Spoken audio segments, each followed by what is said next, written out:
Students, in our last video we have started chapter number 10th in class 4th and my first voyage means Jal Yatra.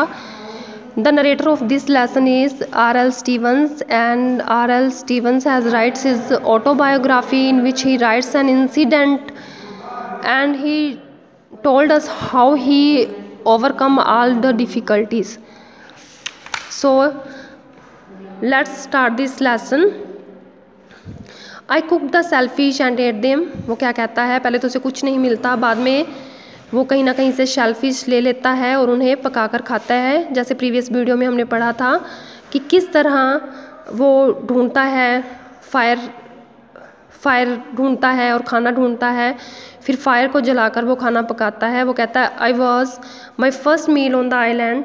तो after the shipwreck कि कहता है कि जब उसके बाद ये मेरा पहला खाना था आइलैंड पे, जब से क्या हुई थी, उसकी जो शीप है वो पानी में डूब गई थी, ख़त्म हो गई थी उसकी शीप. उसके बाद उसका पहला खाना था once I caught a wild goat. एक बार मैंने एक जंगली गोट को पकड़ा और उसका मीट खाया. I kept it's horns. मैंने इसके सींग रख लिए. I had even made a small हट बिटवीन टू रॉक्स. वहाँ पर मैंने दो छोटी छोटी पहाड़ियों के बीच अपनी एक छोटी सी हट बना ली थी. In this way I lived on the island for pretty long time. इस तरह राइटर कहता है कि मैं उस आइलैंड पर, उस टापू पर कुछ समय तक रहा, काफ़ी लंबे समय तक रहा. I had no means to know the date. वो कहता है कि आइलैंड पे था तो मुझे कुछ भी नहीं पता था कि क्या डेट है, क्या डे है.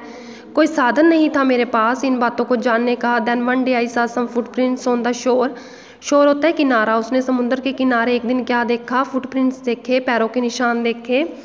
That night I even heard some voices. उस दिन उसने कुछ आवाज़ें भी सुनी. I got up. मैं उठा और मैंने अपने आसपास देखा. I saw group of man on the shore. मैंने एक समूह देखा आदमियों का जो कि किनारे पर था. दे वर सीटिंग राउंड अ फायर. वो उन्होंने आग जला रखी थी और उसके आसपास बैठे हुए थे.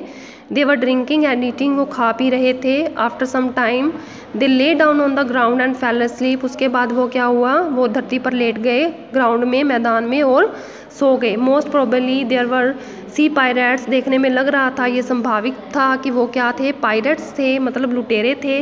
They had kept their boat near the shore. उन्होंने अपनी जो बोट थी वो किनारे पर खड़ी कर रखी थी. Quietly I got and it sailed away. मैं उसमें बैठ गया और उसको मैंने चलाना शुरू कर दिया पानी में. To my great relief there were many boxes filled with gold. मेरे लिए एक रिलीफ की बात क्या थी कि मैंने वहाँ पर बॉक्स थे, उसमें वो किससे भरे हुए थे, सोने के, चांदी के, बहुत से उसमें गहने थे.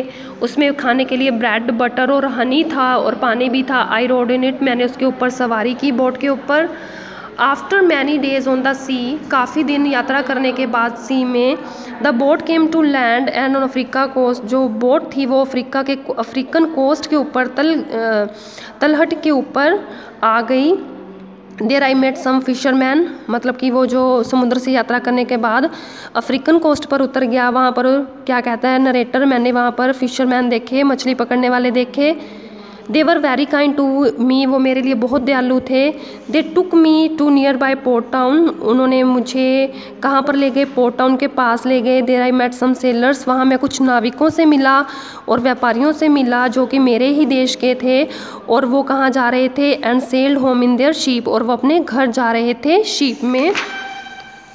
I reached home. मैं घर पहुँचा. वैन माई ग्रैंड फादर सा मी. जब मेरे ग्रैंड फादर ने मुझे देखा, ही वॉज वेरी हैप्पी. वो बहुत खुश हुए. He hugged me affectionately. उन्होंने मुझे गले से लगा लिया बड़े प्यार के साथ. I told him about my voyage.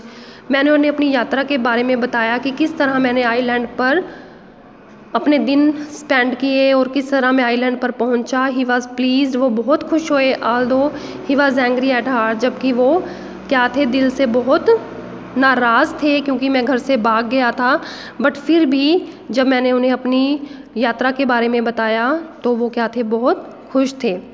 Thank you and have a nice day.